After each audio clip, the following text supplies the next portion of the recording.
യേശുക്രിസ്തുവിന്റെ പരിശുദ്ധമായ നാമത്തിൽ എല്ലാ പ്രിയപ്പെട്ടവർക്കും മോർണിംഗ് പുതിയൊരു പ്രഭാത വചന ധ്യാനത്തിലേക്ക് സ്വാഗതം. കഴിഞ്ഞ ദിവസം നമ്മൾ ചിന്തിച്ചത് എഫീസ് ലേഖനം 5-ാം അധ്യായം 10-ാം വാക്യമായിരുന്നല്ലോ. സകല സൽഗുണവും നീതിയും സത്യവുമല്ലോ വെളിച്ചത്തിന്റെ ഫലം. നമ്മൾ വെളിച്ചത്തിൽ വസിക്കുന്നവരായിരിക്കണം എന്നുള്ളതാണ് വിശുദ്ധ വേദപുസ്തകത്തിന്റെ ഉപദേശം. ദൈവം നമ്മെക്കുറിച്ച് അത് ആഗ്രഹിക്കുന്നു. അതായത് നാം ദൈവത്തിലും ദൈവത്തോടുകൂടെയുള്ള ആ ആത്മീയമായ അനുഗ്രഹത്തിലും വസിക്കണം എന്നുള്ളത്. ഇതിന് നേരെ ഓപ്പോസിറ്റ് ആയിട്ടുള്ള ഒരു കാര്യമാണ് നമ്മൾ ഇരുട്ടിൽ വസിക്കുക എന്ന് പറയുന്നത്. ഞാൻ മുമ്പ് തന്നെ പറഞ്ഞിരുന്നു, ഇരുട്ട് എപ്പോഴും പ്രതിനിധീകരിക്കുന്നത് സാത്താനെയും അവന്റെ അധികാരങ്ങളെയുമാണ്. ഇന്ന് ലോകം മുഴുവനും ഇരുട്ടിനാൽ മൂടപ്പെട്ടിരിക്കുന്ന ഒരു സാഹചര്യത്തിലാണ് നമ്മൾ ജീവിക്കുന്നത്. വിശുദ്ധ വേദപുസ്തകം വളരെ വ്യക്തമായി പറയുന്നു, അന്ധകാരം ഭൂമിയെയും കൂരിരുട്ട് ജാതികളെയും മൂടുന്നു, നിന്റെ മേലോ യഹോവയുടെ തേജസ് ഉദിക്കും. അപ്പോൾ അന്ധകാരം എപ്പോഴും അതിങ്ങനെ മൂടുവാൻ തക്കതായി വളരെ ഒരുങ്ങിയിരിക്കുന്ന ഒന്നാണ്. അത് സാത്താനിക ലോകത്തെയും സാത്താനിക ആധിപത്യ ശക്തികളെയും കാണിക്കുന്നുണ്ട്. ഞാൻ ഈ ഒരു വേദഭാഗം എടുക്കുമ്പോൾ പെട്ടെന്ന് എൻ്റെ ചെറുപ്പത്തിൽ സൺഡേ സ്കൂളിൽ പഠിച്ചപ്പോൾ ഡേവിഡ് ലിവിങ്സ്റ്റനെ കുറിച്ച് പഠിക്കുവാനിടയായി തീർന്നു. അങ്ങനെ പഠിച്ചുകൊണ്ടിരുന്നപ്പോൾ ആഫ്രിക്കയെക്കുറിച്ച്, അന്നത്തെ ആഫ്രിക്കയെക്കുറിച്ച് എൻ്റെ സൺഡേ സ്കൂൾ പുസ്തകത്തിൽ എഴുതിയിരുന്ന ചില വാചകങ്ങളുണ്ട്. ആഫ്രിക്ക അന്ധകാരത്തിലായിരുന്നു. ഞാൻ ഓർത്തു, ലൈറ്റ് ഇല്ലാതിരുന്ന ഒരു കാലം, ആളുകൾ എപ്പോഴും കൂരിരുട്ടിൽ ഇരിക്കുന്നതായ ഒരു അവസ്ഥയായിരുന്നു ആഫ്രിക്ക. അതുകൊണ്ട് എൻ്റെ മനസ്സിൽ ആഫ്രിക്കയെക്കുറിച്ച് വന്നത് ഒരു ഇരുണ്ട ഭൂഖണ്ഡം, യാതൊരു വെളിച്ചമില്ലാത്ത ഒരു ഭൂഖണ്ഡം. എന്നാൽ അവിടെ ഇപ്രകാരം എഴുതിയിരുന്നു, ഡേവിഡ് ലിവിങ്സ്റ്റൺ എന്ന ദൈവദാസൻ നരഭോജികളായ ആഫ്രിക്കക്കാരുടെ അടുക്കിലേക്ക് കടന്നു എന്ന് താൻ സുവിശേഷം അറിയിച്ചു. ക്രിസ്തുവിന്റെ സ്നേഹം തന്നിലൂടെ തന്നെ അവരെ വെളിപ്പെടുത്തിയപ്പോൾ ആ ആളുകൾ അന്ധകാരത്തിൽ നിന്നും പുറത്തു വന്നു എന്ന് ഞാൻ പഠിച്ചു. പിന്നീടാണ് എനിക്ക് ബോധ്യമായി തീരുന്നത് യഥാർത്ഥ അന്ധകാരം എന്തായിരുന്നു എന്നുള്ളത്. അവിടെ വെളിച്ചമുണ്ടായിരുന്നു, എല്ലാ കാര്യങ്ങളും ഉണ്ടായിരുന്നു, പക്ഷേ ആത്മീക വെളിച്ചം അവിടെ ഇല്ലായിരുന്നു. അവിടെ സാത്താനികമായിട്ടുള്ള ഇരുട്ടായിരുന്നു ഉണ്ടായിരുന്നത്. അതുകൊണ്ടെന്ന് സംഭവിച്ചത്, മനുഷ്യരെ തിന്നുന്നവരായി തീർന്നു. മനുഷ്യർ പാപപ്രവൃത്തികളിൽ ഏർപ്പെടുന്നവരായി തീരുന്നു. മനുഷ്യനെ തിരിച്ചറിയുവാൻ കഴിയാത്തവണ്ണം, മാനുഷിക മൂല്യങ്ങളെ അറിയാൻ കഴിയാത്തവണ്ണമുള്ള ഒരു ജീവിത പരിതസ്ഥിതിയിൽ അവിടെ ആളുകൾ ജീവിച്ചു. പക്ഷെ ഡേവിഡ് ലിവിങ്സ്റ്റൺ കർത്താവ് യേശുക്രിസ്തുവിനെ കുറിച്ച് തന്റെ ജീവിതത്തിലൂടെ താൻ വെളിപ്പെടുത്തുകയും കർത്താവായ യേശുക്രിസ്തുവിന്റെ സ്നേഹത്തെ അവർക്ക് പരിചയപ്പെടുത്തുകയും ചെയ്തപ്പോൾ ആ ആളുകൾ തങ്ങളുടെ പാപ വഴികളെ വിട്ടുമാറി. ഇന്ന് ലോകത്തിൽ നരഭോജികളായ ആളുകൾ ഉണ്ടോ എന്ന് ചോദിച്ചാൽ നമ്മുടെ മറുപടി ഇല്ല എന്നുള്ളതാണ്. എന്തുകൊണ്ടെന്നാൽ സുവിശേഷം വരുത്തിയ രൂപാന്തരമാണിത്. നമ്മുടെ നാടും അങ്ങനെ ആയിരുന്നില്ലേ? നമ്മുടെ നാട്ടിലും ആളുകൾ അന്ധകാരത്തിലായിരുന്നു ജീവിച്ചിരുന്നത്. എന്നാൽ ഇപ്പോൾ നമ്മുടെ രാജ്യത്തിൽ നമുക്ക് വലിയൊരു പ്രതീക്ഷയുണ്ട്. കാര്യങ്ങളെല്ലാം മാറി മറിയുന്നു. കാരണം സുവിശേഷം നമ്മുടെ നാട്ടിലേക്ക് എത്തി. സുവിശേഷം എത്തിയപ്പോൾ തന്നെ എഡ്യൂക്കേഷൻ സിസ്റ്റം, വിദ്യാഭ്യാസ സമ്പ്രദായങ്ങൾ നമ്മുടെ നാട്ടിൽ നടപ്പിലായി തീർന്നു. ഇന്ന് നമ്മുടെ ഭാരതം കാണുന്ന സകലവിധമായ പുരോഗമനങ്ങളുടെ പുറകിൽ സുവിശേഷം എത്തിച്ച ദൈവദാസന്മാരായിരുന്നു എന്നുള്ള കാര്യം നമ്മൾ ഒരിക്കലും വിസ്മരിച്ചു പോകരുത്. അപ്പോൾ അങ്ങനെയാണ് സുവിശേഷം മറ്റുള്ളവരെയും രൂപാന്തരപ്പെടുത്തുവാൻ കഴിയുന്നത്. അതുകൊണ്ട് നമ്മളിവിടെ വ്യക്തമായി മനസ്സിലാക്കുന്ന ഒരു കാര്യം, ഇന്നും ഇരുട്ടുണ്ട്. ഇന്നും പിശാച് അനേകരെ ഇരുട്ടിൽ തള്ളിയിട്ടിരിക്കുക.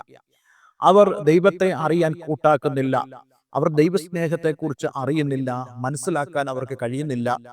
അതുകൊണ്ട് ദൈവവചനം വളരെ ശക്തമായി നമ്മോട് പറയുന്നു, ഈ ഇരുട്ടിന്റെ നിഷ്ഫല പ്രവർത്തികളിൽ നിങ്ങൾ കൂട്ടാളികളാകരുത്. അതായത് നിങ്ങൾ ഒരിക്കലും ഈ ഇരുട്ടിന്റെ പ്രവർത്തികളെ ചെയ്യരുത്. അതിന്റെ ഒരു അംശത്തിന് പോലും നിങ്ങൾ ഭാഗവാക്കായി മാറരുത്. മറിച്ച് നിങ്ങൾ അതിൽ നിന്നും വിട്ടു നിൽക്കണമെന്ന് ദൈവത്തിന്റെ വചനം പറയുന്നു. എന്നിട്ട് പറയുന്നു, അവയെ ശാസിക്കത്രേ വേണ്ടത്. എന്താണ് ശാസിക്കുക എന്ന് പറയുന്നത്? ഇംഗ്ലീഷ് ബൈബിളിൽ കൊടുത്തിരിക്കുന്നത് എക്സ്പോസ് ദം. അവരെ നിങ്ങൾ പുറത്ത് കാണിക്കുക, പുറമേ അവരെ നിങ്ങൾ കാണിക്കുക. അല്ലെങ്കിൽ അവരുടെ ഈ ഇരുട്ടിന്റെ പ്രവൃത്തികളെ, നിഷ്ഫല പ്രവൃത്തികൾ, അത് എത്രത്തോളം ദോഷമുള്ളതാണെന്ന് നിങ്ങൾ അവരോട് പറഞ്ഞ് മനസ്സിലാക്കണം. അത് നമ്മൾ പറഞ്ഞ് മനസ്സിലാക്കുന്നത് ദൈവവചനത്തിലൂടെ മാത്രമേ നമുക്ക് മനസ്സിലാക്കാൻ കഴിയത്തുള്ളൂ. ഇല്ലെങ്കിൽ എന്താണ് സംഭവിക്കുന്നത്? ഇപ്പോൾ ഇരുട്ടിന്റെ പ്രവൃത്തി ചെയ്യുന്ന ആളോട് നമ്മൾ പറയുന്നു, നിങ്ങൾ ഈ പ്രവൃത്തി ചെയ്യരുത് എന്ന് പറഞ്ഞാൽ അവർ പറയും മനുഷ്യനാണെങ്കിൽ ഇങ്ങനെയുള്ള എൻ്റർടൈൻമെൻ്റ് ഒക്കെ വേണം, ഇങ്ങനെയുള്ള അവസ്ഥയിലൂടെയൊക്കെ മനുഷ്യൻ കടന്നു പോകണം, അങ്ങനെയാണെങ്കിൽ മാത്രമേ ലൈഫ് ഒരു എൻജോയ്മെൻ്റ് ആകത്തുള്ളൂ എന്നുള്ളത്. എന്നാൽ നമ്മൾ അവരെ എക്സ്പോസ് ചെയ്യുന്നത് എങ്ങനെയാണ്, അല്ലെങ്കിൽ നമ്മൾ അവരെ ശാസിക്കുക എന്നിവിടെ പറയുന്ന പ്രയോഗം പോലെ എക്സ്പോസ് ചെയ്യുന്നത് എങ്ങനെയാണെന്ന് ചോദിച്ചു കഴിഞ്ഞാൽ, വിശുദ്ധ വേദപുസ്തകത്തിന്റെ അടിസ്ഥാനത്തിൽ നിങ്ങൾ ചെയ്യുന്നത് തെറ്റാണെന്നും നിങ്ങൾ ദൈവത്തിൽ നിന്നും അകന്നു പോയിരിക്കുന്നുവെന്നും ഈ ഇരുട്ടിന്റെ പ്രവൃത്തികൾ നിങ്ങളെ നശിപ്പിക്കുമെന്നും വചനത്തിലൂടെ നമ്മൾ അവരെ പറഞ്ഞ് മനസ്സിലാക്കേണ്ടത് ആവശ്യമാണ്. അങ്ങനെ അവരിലേക്ക് ഈ വെളിച്ചം നമ്മൾ കൈമാറേണ്ടതും ആവശ്യമാണ്. ഒരു കാര്യം ഞാൻ വളരെ വ്യക്തമായി പറയുന്നു, കർത്താവ് യേശുക്രിസ്തുവിൽ കടന്നു വന്ന ഒരു വ്യക്തിയും, യേശുക്രിസ്തുവിനെ രക്ഷകനും കർത്താവും ദൈവമായി സ്വീകരിച്ച ഒരു വ്യക്തിയും ഒരിക്കലും ഇരുട്ടിന്റെ ഭാഗമായി മാറുകയില്ല. ഇന്നെ കേൾക്കുന്ന ആരെങ്കിലും ഇപ്രകാരം ഇരുട്ടിന്റെ ഭാഗമായിട്ടുണ്ടെങ്കിൽ, നിങ്ങളുടെ ജീവിതത്തിൽ ഇന്ന് കർത്താവ് യേശുക്രിസ്തു മൂലമുള്ള ആ വെളിച്ചം കടന്നു വരട്ടെ.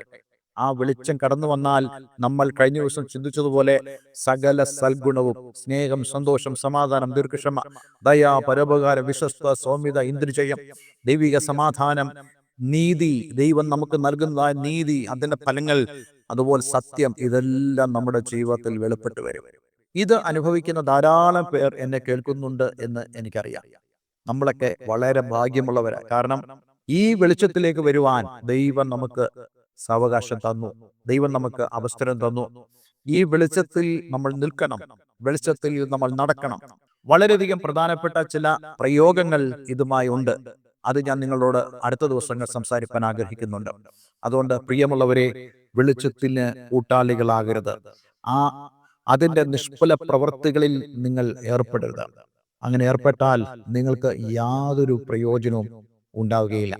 ഞാൻ പേഴ്സണലി വിശ്വസിക്കുന്നു, കർത്താവ് യേശുക്രിസ്തുവിൽ വിശ്വസിക്കുന്ന ഒരാൾ പോലും കർത്താവ് യേശുക്രിസ്തുവുമായോ ദൈവവചനമായോ ദൈവവചന സത്യമായോ ബന്ധമില്ലാത്തതായ ഒരു ഇസങ്ങളിലും ഒരു തത്വങ്ങളിലും ഒരു ലോകത്തിന്റെ ഭരണക്രമങ്ങളിലും ഒരു ലോകത്തിൻ്റെതായിട്ടുള്ള കാര്യങ്ങളിലും അവർ ഇടപെട്ട് അവരുടെ സമയം കളയരുത്.